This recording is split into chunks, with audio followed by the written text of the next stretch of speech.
Assalamualaikum warahmatullahi wabarakatuh. Selamat bertemu kembali dalam materi mata kuliah Sosiologi Hukum pertemuan kedua, yaitu membahas tentang terminologi sosiologi hukum menurut para pakar atau istilah-istilah perkataan dari sosiologi hukum menurut para pakar. Menurut Satjito Raharjo, bahwa pengertian sosiologi hukum adalah ilmu yang mempelajari fenomena hukum yang bertujuan memberikan penjelasan terhadap praktik-praktik hukum. Sosiologi hukum menjelaskan terjadinya praktik-praktik hukum, sebab faktor yang berpengaruh, latar belakang masalah, dan sebagainya. Sosiologi hukum senantiasa menguji kesohihan empiris dari suatu peraturan atau pernyataan hukum, yaitu sesuai tidaknya dengan peraturan dengan bunyi atau teks dari peraturan itu.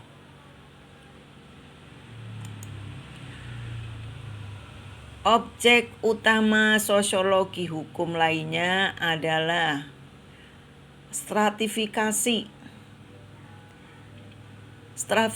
Stratifikasi yang membahas sosiologi hukum bukanlah stratifikasi hukum seperti yang dikemukakan oleh Hans Kelsen dengan teori Grunomnya, melainkan stratifikasi dalam sistem kemasyarakatan.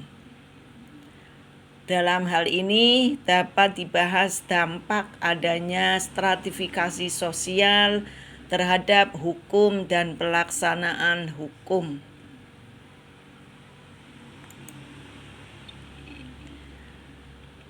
Objek utama lain dari kajian sosiologi hukum adalah pembahasan tentang perubahan yang mencakup perubahan hukum dan perubahan masyarakat, serta hubungan timbal balik di antara keduanya.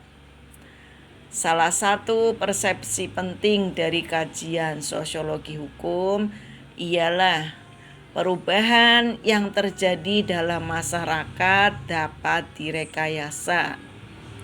Dalam hal ini direncanakan terlebih dahulu oleh pemerintah dengan menggunakan perangkat hukum sebagai alatnya.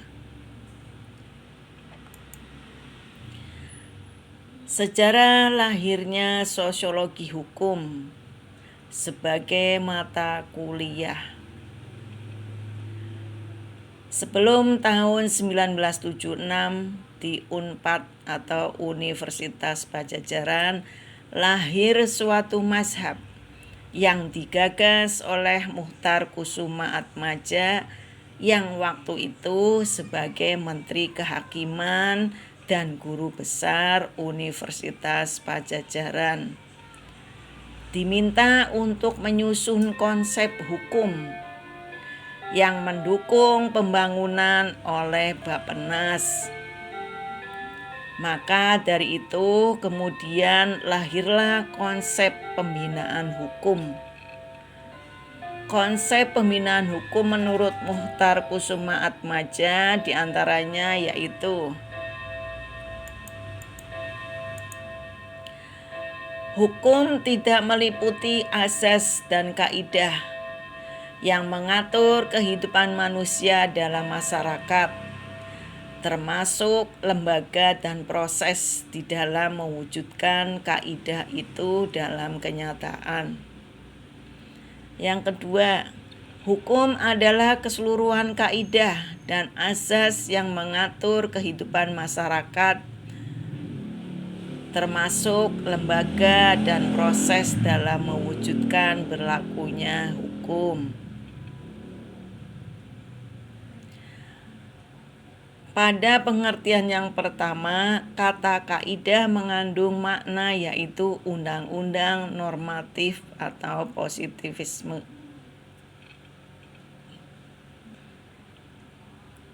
Kata asas dan kaidah menggambarkan hukum sebagai gejala normatif. Kata lembaga dalam proses menggambarkan hukum sebagai gejala sosial.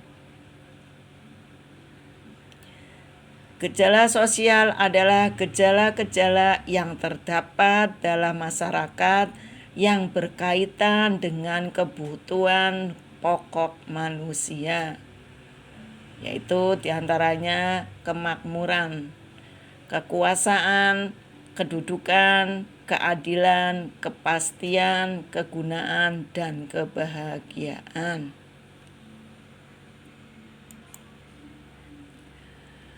Nih misalnya garis-garis besar haluan negara pada tahun 1973 menunjukkan bahwa hukum tidak boleh menghambat proses pembangunan yang merupakan suatu proses yang menyangkut seluruh aspek-aspek kehidupan manusia.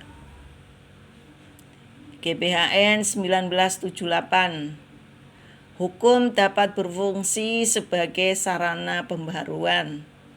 Contohnya misalnya dalam Undang-Undang Nomor 1 Tahun 1974 tentang perkawinan tidak terdapat atau melarang adanya perkawinan anak-anak. Hal tersebut merubah pemikiran masyarakat agraris menjadi masyarakat industri. GBHN 1983. Hukum sebagai sarana rekayasa masyarakat.